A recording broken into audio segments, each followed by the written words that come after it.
Hello, folks. Welcome to another episode of Beyond the Finish Line, Navigating the Journey After Residency. And I'm your host, Dr. Joe Sherman, pediatrician and physician coach. Today, I am joined by a friend of mine, a fellow physician coach, Robyn Tiger. Dr. Robyn Tiger is a friend of mine and someone who I really respect quite a bit for the wealth of knowledge and presence that she brings to not only physicians, but just about everyone she encounters in her practice of lifestyle medicine. Dr. Tiger is a double board certified physician in both diagnostic radiology as well as lifestyle medicine, and a trauma-informed mind-body expert. I need that. She's also founder of Stress Free MD, and she combines her expertise in medicine, yoga therapy, meditation, and life coaching to teach physicians how to approach people as the whole person. And this is a method to relieve stress while increasing both lifespan and health span, which I think is fascinating to know the difference between those two. She's also the author of a book that I was just telling her that I finished last night because I really loved it so much, and I'm going to hold it up, but it's backwards. The title is Feeling Stressed is Optional, which I love the idea because stress is a constant companion in my life. So welcome, Dr. Tiger. Robyn, it's great to have you here. Thank you, Joe. It is such a pleasure and such an honor to be here with you, my friend. Great. So Robyn and I are part of an organization called the Physician Coaching Alliance, and it's a group of folks that work with physicians as coaches in a variety of different ways. And it's a group of physicians that work with other people in a variety of ways to try to improve their health status, and not just medical care and trying to treat medical illness, but also prevention and healthy living. So Robyn, why don't we start out by you telling us a little bit about what it is you do now and your journey of how you got there. Yeah. So, just as you mentioned, I'm known as the Stress Free MD and also as the self care doctor, which one of my early physician clients actually named me. And that's really stuck, really understanding what is self care and how can we doctor in that way ourselves and educating others. And I do that by educating in many different facets of behavior change, which really stem from this subspecialty of medicine called lifestyle medicine, which many people listening may actually never even heard of, or may have heard about it and thought, what is that? So I thought maybe we could just start there, Joe, and just kind of give an introduction to what lifestyle medicine is and get everybody on the same page. So it is an actual medical board specialty. You do have to sit for a board to take it. Physicians, as well as other healthcare professionals, can become board certified. Of course, physicians have a harder, longer exam because that's what they do for us, more clinical. But what we've come to understand over the years in the medical literature is that traditional Western medicine is a disease management system where we are managing diseases. Someone comes in with high sugar, they come glucose levels, they come in with elevated blood pressure, they come in with back pain, they can't sleep, they're stressed out, their digestion is off, and so on. And we are taught to manage that symptom or that illness with medications, with therapies, and so on. But what if we could actually prevent, decrease, and sometimes even completely eliminate symptoms, illnesses, and diseases by changing certain lifestyle behaviors? And we've come to understand that we can do just that. And those behaviors include stress management. I like to think of it as stress prevention and relief, healthful nutrition, putting as many whole plants on your plate, getting nourishing sleep, which you and I were just talking about a little bit right before we popped on, having these really incredible, nourishing, nurturing social connections, moving our body properly. How much exercise, what kind of exercise do we really need? Really abstaining from risky substances as much as possible. And I like to loop that into escapes, anything you're doing to not feel the feeling and emotion that you don't want to have. And adding also nature, getting outside, spending time in nature. And so, really incorporating all of these, we call them pillars of lifestyle medicine, as spokes on the wheel to make that wheel run properly, to make you as a whole person be the healthiest, happiest version of you, is what lifestyle medicine is about. And I got super excited when I learned about this field of medicine because I had already been doing some of what I mentioned and dove into learning more and have found that it is the most really gratifying way and the most effective way to have the healthiest, happiest life for myself as well as for those that I educate. Wow, I love that idea of lifestyle medicine, and having read your book, I feel like the reason that I like it so much is that it's so practical. It gives exact exercises, easy things to do. They're not really challenging things. Well, some of it's challenging, like trying to change all my diet and my activities and things like that. But you talk about taking it one step at a time, which I like. But the other thing is that you've got these kind of built-in little video clips where you actually take people through different exercises and practices that you can do throughout the day. And as a physician and a physician coach, talking to clients who come to me with symptoms of burnout, overwhelm, and feeling stuck where they are and not knowing what to do about it, these are very practical, pragmatic things to do and integrate into their lives, everyday lives. So I really appreciate that. Um, and I'm curious about lifestyle medicine. I live in Seattle, and Seattle is a very progressive city, and we've got all kinds of different types of naturopaths and different people that do what I would call maybe non-traditional medical specialties. Um, and we have lifestyle medicine specialists, we have functional medicine specialists, and we have integrative medicine specialists. Can you tell me a little bit about the difference between those things? Yeah, I know it can get really confusing. And lifestyle medicine is actually completely evidence based. So everything that we educate on and utilize is based in the medical literature. Integrative medicine is also wonderful in itself, where physicians are integrating other things, other methods into their existing ways of helping their patients. Um, some of it is really strongly evidence based, and there might be some things that don't hold as much evidence. Not to say that it's not great, but it may have some skepticism to it here and there. Still an excellent type of medicine. Mhm.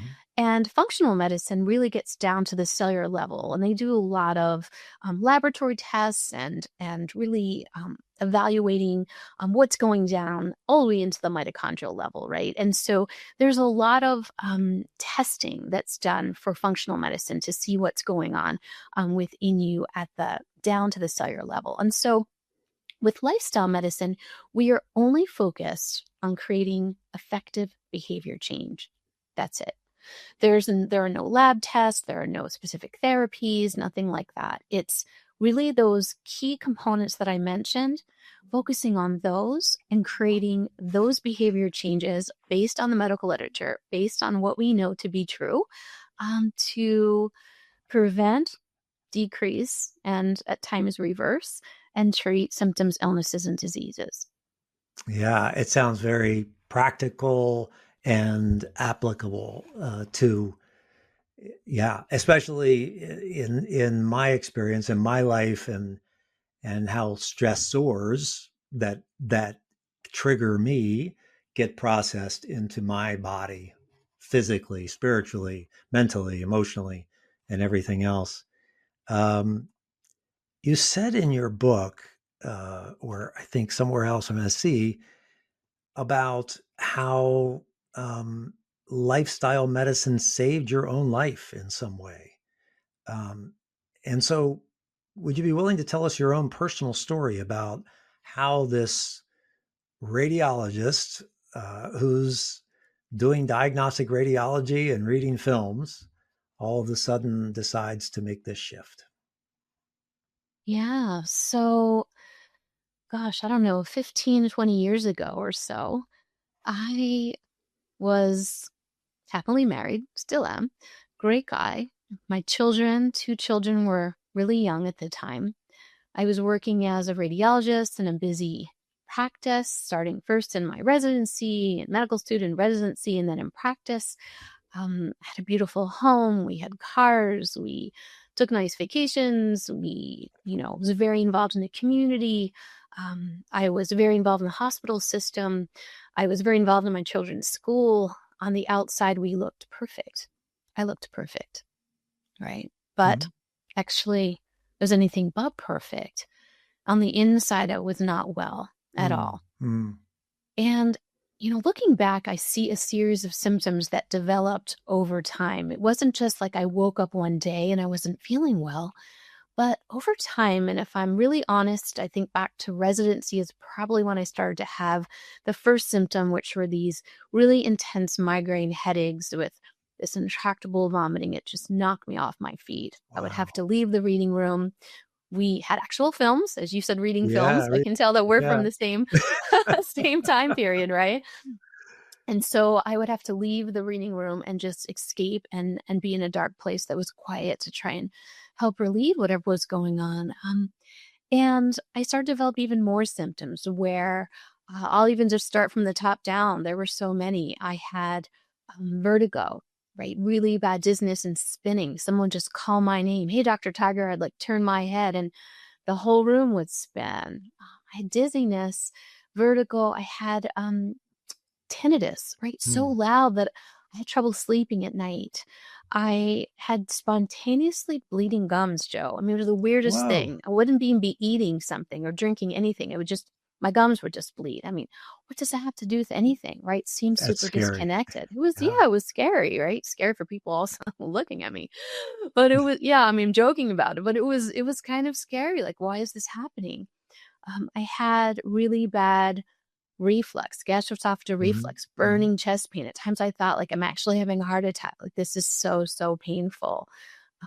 My body hurt. My whole body hurt. I describe it as feeling like the Tin Man in the Wizard of Oz, where you just like oil, oil, like just please, somebody relieve this. I'd have to turn my entire body. I couldn't even turn my head. Like my whole body would have to turn just to see behind me. Mm. And eating was just so difficult. No matter what I ate, I had abdominal distension, abdominal pain, bloating, diarrhea, constipation. I mean, I never knew what I was getting. My digestive system was completely off. I couldn't sleep. Talk about sleep. I was exhausted all the time. I couldn't fall asleep. I couldn't stay asleep. I woke up exhausted, not knowing like how many more hours it would be before I could go back Oh, to sleep, just wow. counting them. And I was anxious all the time. Mm-hmm. Everything Mm-hmm. just Mm-hmm. this jitteriness, this anxiety all the time. Mm-hmm. And then a really scary symptom was these paresthesias, these intermittent paresthesias where my hands and my feet and the left side of my back would just spontaneously go numb. Mm-hmm. And what happened at the really inopportune times, like I would be doing a breast biopsy and I'd be right there at the lesion, and my tech would say, "Hey, Dr. Tiger, you're right there." And I say, "Oh, yeah, I'm just checking it out." But the truth is, I couldn't feel my hands all of a Wow. sudden. Like I couldn't actually push the button on the biopsy gun to take the biopsy until Mm. it passed. I'd be driving my car and all of a sudden I couldn't feel the steering wheel. I'd be cutting up vegetables for salad and all of a sudden I couldn't feel the knife in my hand. So that was particularly terrifying. And as I developed these symptoms, Joe, I went to all these different specialists, right? Because that's Yeah. what we do. So I Yeah. went to a neurologist for the migraines and the paresthesias, and I went to a GI doc, and I went to a periodontist, and I started taking all kinds of medications and going for PT, OT, acupuncture, massage, physiatry. I mean, you name it, I did it. There had to And be something there. You had to find out what it was, but your body was yeah, rebelling against you. it was, and the pills didn't help, and all the therapies didn't help, and all of my imaging tests were normal, and all of my lab tests were normal, and it Hmm. was just this very complex, confusing, conundrum. Yeah. And I started to then have some dark thoughts, and that's actually where it really got scary, right? So up until now, I described a lot of physical symptoms, but I started to have some really dark thoughts, like, I can't take another day like this. Yeah. Like, would it be better if I just wasn't here? Yep. Which even just hearing these words come out of my mouth now is just so hard to believe. And I already had 3 physician friends die from suicide. I Wow. was terrified that I was like heading down that path. And actually visually saw this fork in the road, like this Y. And I was like, I'm heading this way, but I want to head this way. And how do I do that? Western medicine is amazing, but it's not working right now. Hmm. So there Hmm. has to be something else. Hmm. And so that is really what brought me to the point of looking outside traditional medicine Hmm. as we learned it to Yeah. see if I could help myself feel better. Yeah. Yeah. Wow. Okay. So I just have to say that so many of those things resonated with my own experience. And I've talked about this in other episodes about getting out of residency and just investing all of my energy in dealing with anxiety by working, helping until finally getting my first job as a pediatrician and having a bunch of extra time where I just didn't have any more work to do. And my body started to react to all of the trauma that I had accumulated over years and years and years. Um, and all of those people you went to see, all of the doctors, and I don't know whether it's definitely a privilege as physicians that we have access to all these doctors that we know, but sometimes it can be, oh yeah, we'll do more things, we'll do more things. And but was it you yourself that said this has to be something different than one specific diagnosis or something that I'm searching for? Or did someone else actually bring that up and suggest that to you? No, no one really made the right diagnosis. Everyone had their own individual, like blinders, horse blinders is how I imagine it. They see me as a symptom, right? And so they were taking care of that one thing. Mm-hmm. But nobody really saw me as the whole person and the whole picture. Mm-hmm. Not a single person actually said, instead of what's the matter with you, like, well, what matters to you? And what's going on in your life? What's happening? Really getting to the root cause of where all these symptoms were coming from. Wow. So when you saw that fork in the road and when you realized that things were getting dark, it must have taken a lot of courage to start to pursue that, start to move in that direction. What was the turning point there? How did you make that decision? Where did you find the courage? Because as physicians, reaching out for help is something that we're taught is a sign of weakness a little bit. So it's not something we do. Yeah. What was helpful for you to have that courage? Yeah, Joe, I don't even know looking back if it was courage as much as fear that Mm, was driving me. Fear of ending up on the wrong fork in that road. And really stepping out of our traditional box of Western medicine, taking that step out and saying there's got to be more. But I think it was fear and, looking in the eyes of my children, looking at my husband, and actually having a parent die from suicide at a very young age. When I was 7 years old, my father died from suicide. And so this has sort of been something that I've experienced in my life, and I didn't want that to happen to my own children. And so I think it was really seeing them and saying, I'm at a standstill, I'm at the bottom, this is not getting better. And I feared that if I didn't do something, then inevitable would happen. Mm. And so I really think it was more the fear and the concern for my family that I decided, okay, I have to figure this out.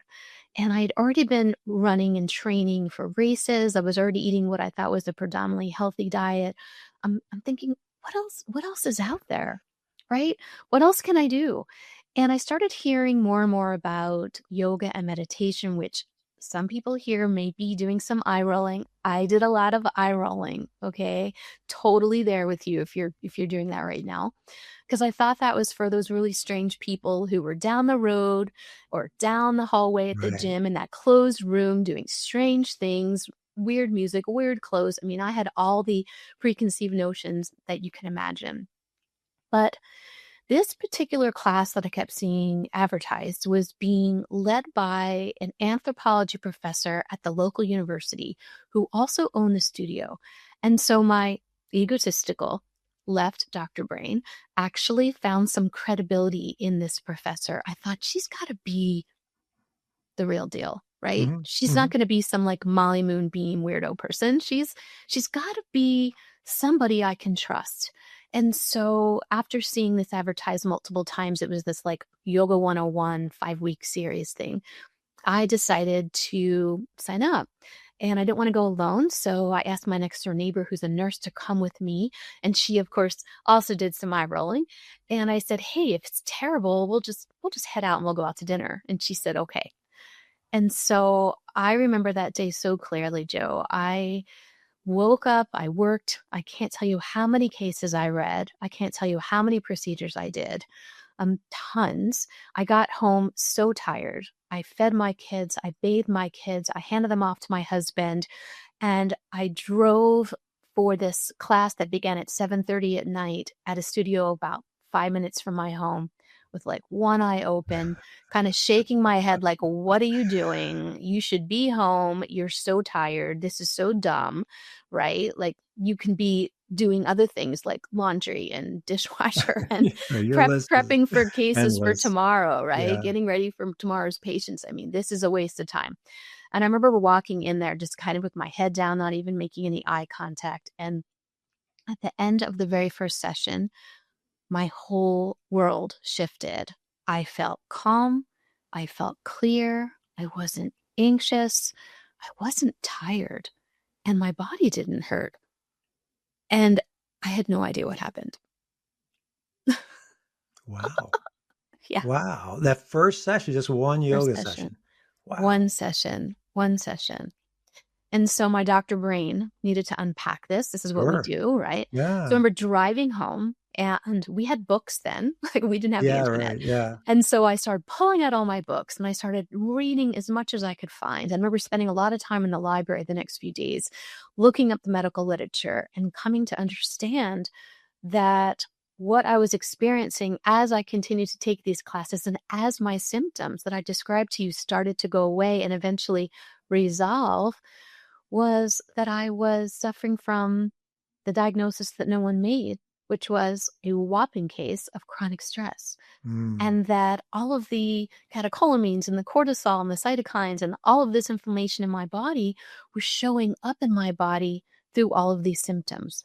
And as I learned how to bring my autonomic nervous system back into homeostasis, as the stress response came down, as the relaxation response came up, as I came back into balance, so did my body Mm. and my mind, Mm. and I felt better.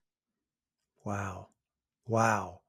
And so you had that experience, very powerful. Obviously, it sounds like you had been through years of trying to figure out what was wrong with your body, and it was causing so much distress. And then you have this profound experience, and it sounds like that led you down that road to pursue a whole different path in medicine. A whole different path. So, what do? We're lifelong learners, right? And so we're hungry for knowledge and hungry to figure things out. You mentioned, maybe curiosity or something earlier, right? So, got super curious. And I decided to go into a yoga teacher training, never thinking I would teach anybody anything, Mhm. just because I wanted to understand and unpack this more deeply. And while I was there, I learned about the field of yoga therapy. So, for those of you that may not know, yoga teacher is a base level of 200 hours, and a yoga therapist is a base level of 1,000 hours over 3 years. And in yoga therapy, you can apply what you've learned to help people with many different types of symptoms, illnesses, and diseases, essentially doctoring in a different way. And so that was very exciting for me to think that I could help other people feel the way that I was feeling. And so I became certified as a yoga teacher. I went on for a 3-year training to be certified as a yoga therapist. And during my yoga therapy training is when I learned about meditation. And again, I used to do a lot of eye rolling. I thought people were sitting in uncomfortable positions, with their hands like, I mean, people might be listening thinking that as well. And I came to learn that was completely wrong. And I got certified in another certification called iRest, little I, big R, which was a meditation created originally for Walter Reed Army Hospital to help our military process and relieve symptoms of post traumatic stress. And it actually relieves chronic pain as well. So I became certified in that. And all the while, Richard I Miller. was Is it Richard Miller? Is that the guy? Richard Yeah. Okay. Miller. Got it. Richard Miller was my My wife is teacher. a big Yes. iRest person. She's Oh yeah, my gosh, I love that. yeah, Yeah, so right, you said she's in therapy, and yeah. Richard Miller is a combined therapist, a psychotherapist, I believe, as well as a yoga scholar. And Walter Reed Army Hospital reached out to him and said, "Can you help develop something for our military?" Now, you can't call it meditation or yoga or any other terms like that because they're not going to do it. Okay.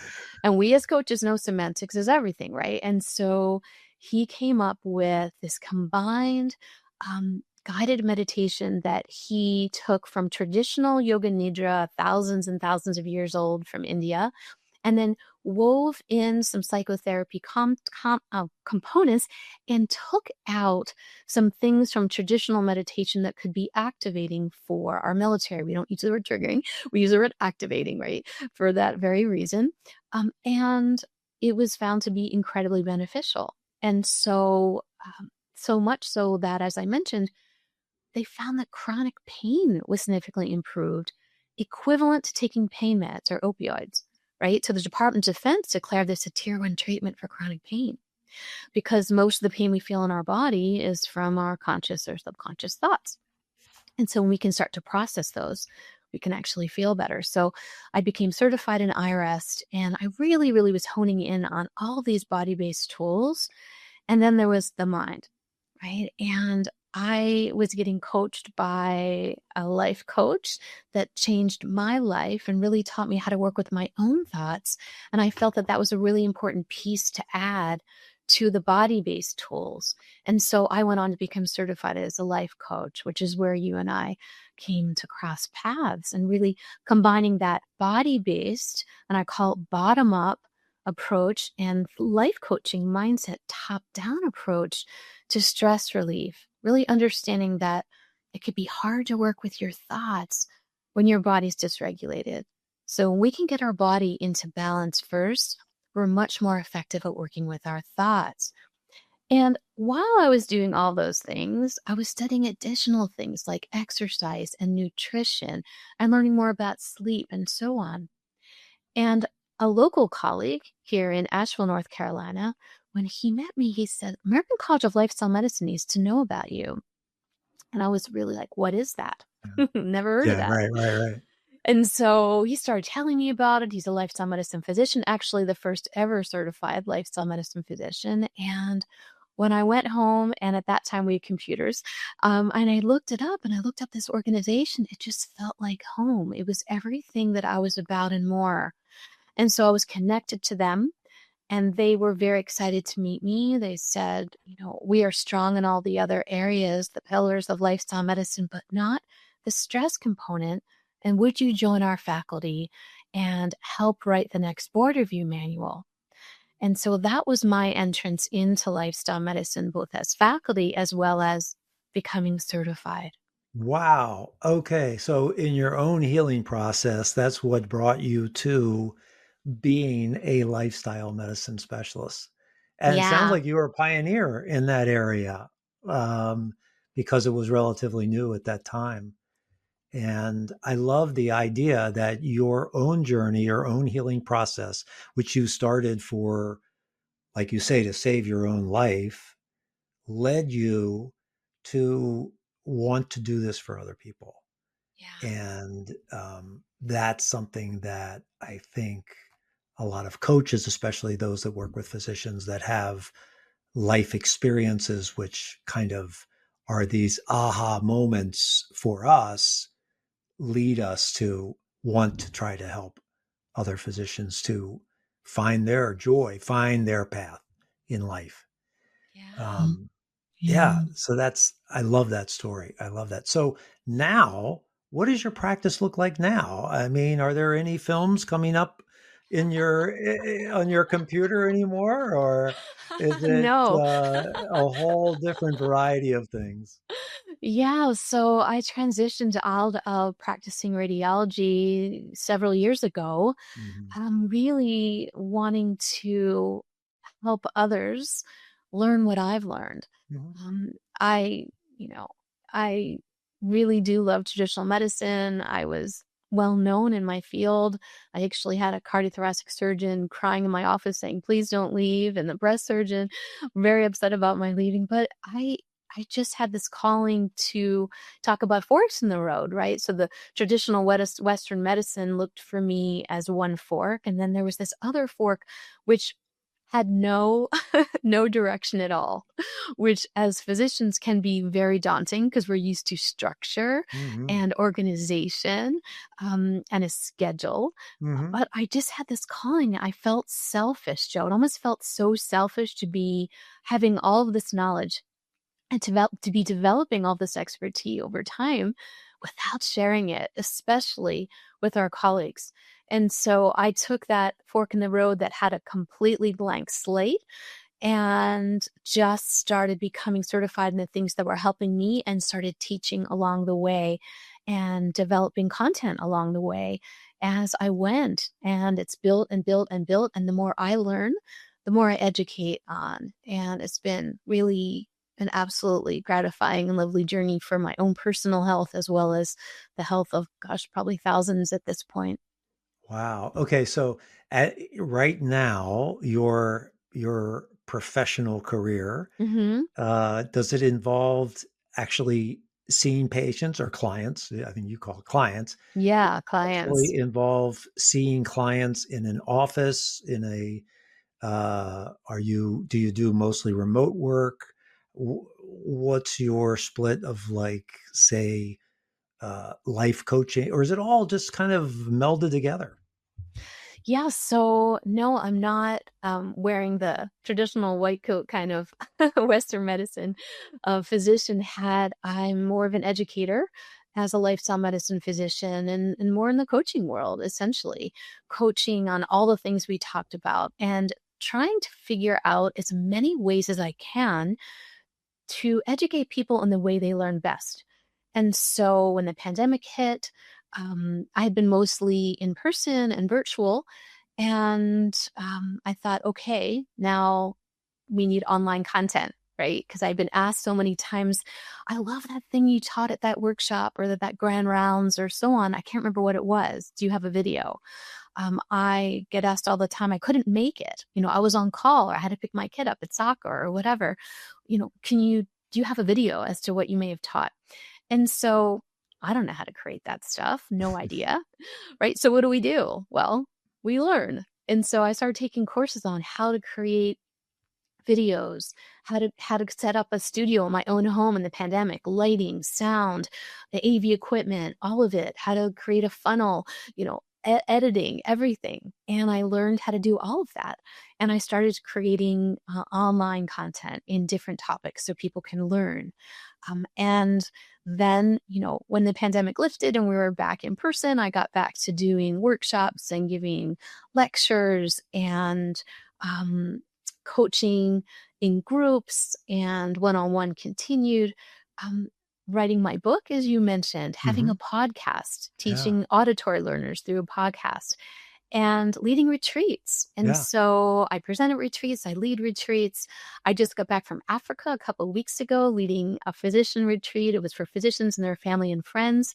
And we were in Africa seeing incredible animals and connecting and meeting the culture and all the people and giving some lectures on lifestyle medicine. So, really, all the ways that I can continue to think that I could meet people where they are to educate.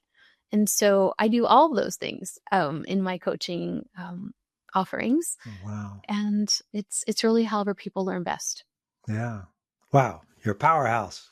Oh, well, I just want to shift a little bit to the reality that is facing um, early career physicians that are emerging from training right now.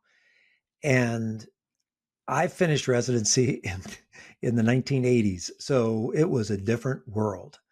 Um, and it just seems like I'm hearing more, reading more about physicians in training, actually in medical school and residency, who are already experiencing overwhelm and burnout and this this chronic stress reaction. And so they're already at this point in time. I read things like, I think I heard something like 50% of current residents don't plan on doing direct patient care anymore. They're thinking about alternative careers that are not going to involve that. What's your theory or belief of why things have shifted like that? I can't imagine my residency class or my medical school class thinking, "Oh, how do I get out of here?" or or being so concerned or scared about what they have to face. What do you think's changed? yeah. I feel in my heart everything you're saying. I do coach a lot of medical students and residents. I'm a Healthy Healer partner with our local medical society here in North Carolina, and it's it's really astounding and sad to see this escalation in all that you're describing.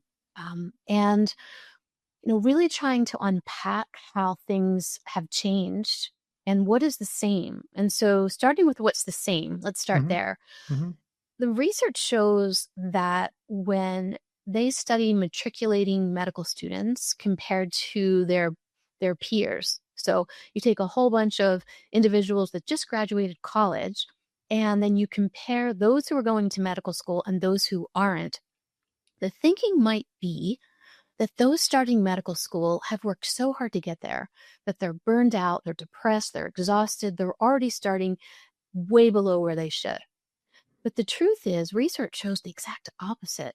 Research shows that the matriculating medical students have higher quality of life, they're less depressed, they're less burned out, they're overall happier and more joyful and healthier at They're all more layers, mentally fit than, mentally yeah. fit Yep. than those who aren't going. So, what that tells us, Joe, right, is that it's in the process of the training that the overwhelm, as you mentioned, the stress, the anxiety, the depression, the suicidal ideation, and so on that happen beginning in medical school. It's in the training itself. It's in the methodology of the training itself, which only carries over into residency where the stats are higher, and then into practicing medicine as an attending, right? And so I think it's really important to note that because when I first started digging into the literature to kind of understand where this is all beginning, I was really surprised to see that we're not starting off first Hmm. day of medical school less than. We're actually, our cup is full, Hmm. right? And so we still have that issue. We still have that issue where the medical students are coming in and they're starting out really, really full in their cup and then they're becoming depleted. And why is it different than it used to be when we were going through? Why is it worsening? I think that it has to do with probably two main components. One is being asked to do more in less time. Hmm. Okay. And so we used to have a lot more time with our patients. We were able to have a lot more time to talk to them, to problem solve, to really get to know them, Hmm. right?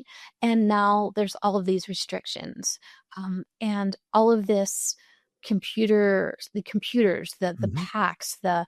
the inputting of data into computers, the everything has changed, right? Everything has changed in that way, right? So we're doing more in less time. And so there's this haste, there's this lack of of gratification in that. Hmm. And that leads me into the relationship problem, which I think is the second main component, is the lack of social connection. Okay, so when there is this time restriction, there isn't that connection with the patient occurring. That's a huge component that's missing. A huge, huge component. Why we went in to serve others is that human contact, that human Hmm. connection. That is completely shot, right? And the connection between colleagues is gone. Hmm. So, as a radiologist, we mentioned films. One of the things I loved was being in the reading room and having all of the teams come down and going over all of the Yeah, cases I with the remember different that teams, residency. Yeah. right? Pediatricians would come Yeah, down. We would go absolutely. over cases. We were able to make diagnoses actually that much better, having the whole picture, having the whole thing, and that camaraderie, that social connection that our Surgeon General that just finished um, his term, Dr. Vivek Murthy, talks about as being one of the most, if not the most important things for our health and well-being, right? And so that connection is gone. The patient to physician connection has significantly diminished. The connection between colleagues has significantly diminished. As a radiologist, we're in a dark room reading Yeah. cases on a computer all day with voice activated transcription, right? And as other areas of medicine have changed as well. Are doctors sitting in the lunch room talking to Yeah, each other? right. Are they in the doctor's lounge hanging out? Are they planning things after work? Are they connecting with their families and their this stuff isn't happening anymore, right? And so I really think it's this doing more in less time. It's the progression of technology that's actually harmed our connection. And when we're not connecting with others, we're not connected to ourselves. Hmm. And when we're not connected to ourself, we completely lose our why. And we don't even remember why we got into this in the first place. Yeah. Yeah, I agree with you 100%. That's all of those things are absolutely true. I also believe that the access of communication, the instant communication that exists now in society, where I remember my first job out of residency, I was in a private pediatric group. I picked up the first chart, was a paper chart, of course, and the the note from the previous doctor's visit had the date and it said ROM Amox in the doctor's signature. And that was the note. There was no electronic record, there was no check boxes, was nothing else. So everything was simplified. If somebody needed to get in touch with me as a physician, they would call the office, they would speak with a nurse or receptionist who usually took care of their issue and to answer their question before it ever got to me. And if they really needed to speak with me, a message was taken. I would call them back at the end of the day. Something else would happen. It would not be an in basket that was accumulating minute by minute as I was in an exam room, waiting for me to take care of everything. So I think the demands on physicians today is so much greater. They're so much greater than they were earlier. And just society in general, we're functioning in an instant communication, instant access world. And the amount of stress that that causes and builds up and builds up. And the human body, I do think brains are different. My kids' brains are developed differently because they have been exposed to computers. And yet we still have the same human body that has those same organs in there that are processing all of the stressors that we're encountering. Um, wow, it seems like something needs to be done differently in the way that we prepare human beings to become physicians. Um, any ideas in that area? Yeah, lots of ideas. Mhm. Yeah, I mean, going back to everything you're saying, yeah, technology, right? So it's that technology that has been helpful but so harmful in so many ways. And when I coach medical students and residents, what I'm sharing with you isn't just my own ideas, it's actually what I've accumulated in terms of what they've shared with me over the years. And it's anxiety and stress and loneliness. And that's why I feel like this social connection piece is so missing, and connection to self. And if I always say, if I could have my own medical school, if I could have my own residency, like what would that look like? Mhm. How would it be different? Mhm. What would I create? How could I fix this? How could I prevent all of this from happening?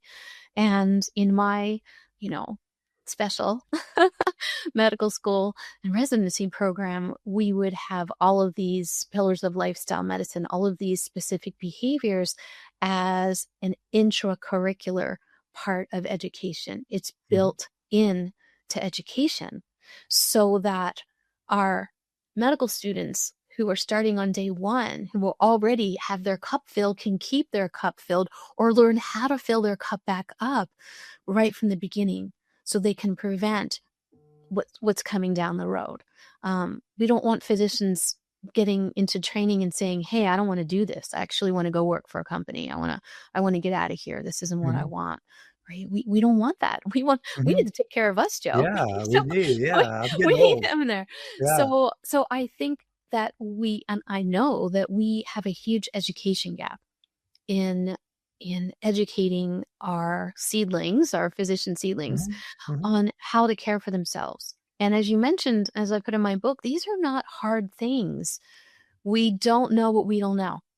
And so when we can fill in that education gap, we can help prevent and help refill the cups in those who are heading down this path. Mm.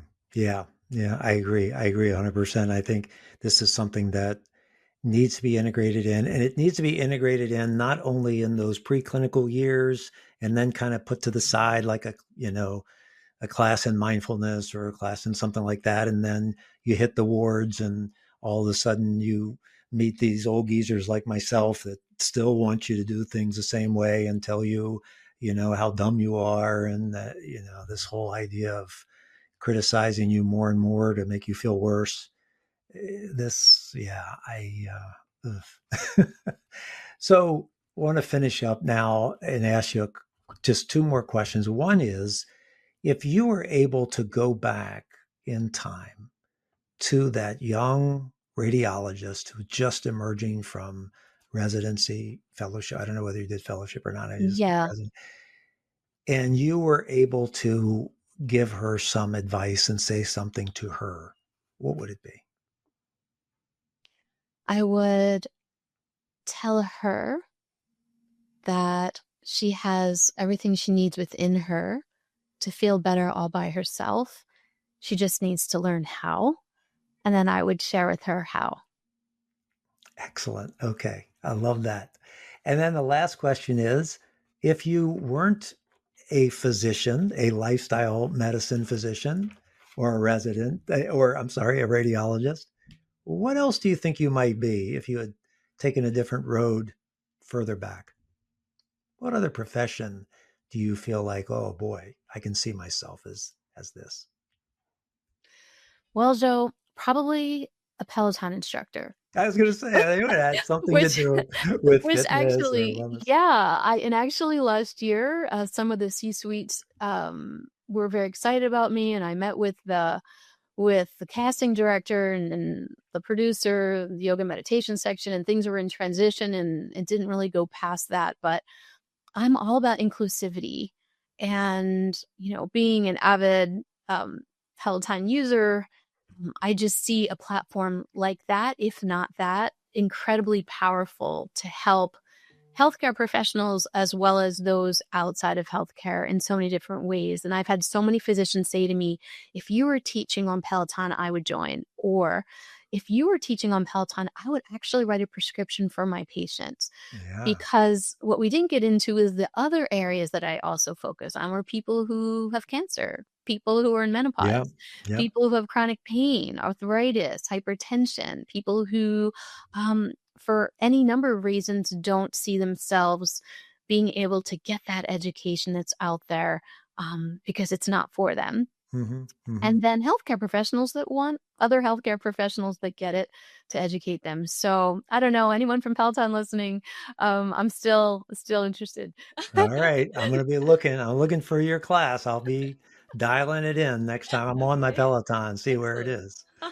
Wow. Well, I really appreciate the time, Robyn, for being here and sharing all your wisdom and your stories with us. Um, and so, how do people access all of these things? We know about your book. I've got it here, and it's just full of great wisdom. What other ways can people access your wisdom and your offerings? Yeah, so thank you for sharing the book. And on my website, stressfreemd.net, has everything that I talked about and more. The book is on there. The podcast is called the Stress Free MD Podcast. My one-on-one and group coaching, my retreats, and even a free call to set up if you want to chat further. Fantastic. Absolutely fantastic. And we'll have that all included in the show notes and everything else. So thanks again so much for being with us. And Dr. Robyn Tiger, who is a good friend and also an amazing lifestyle medicine specialist. Thank you so much. Thank you. It's been an honor, Joe.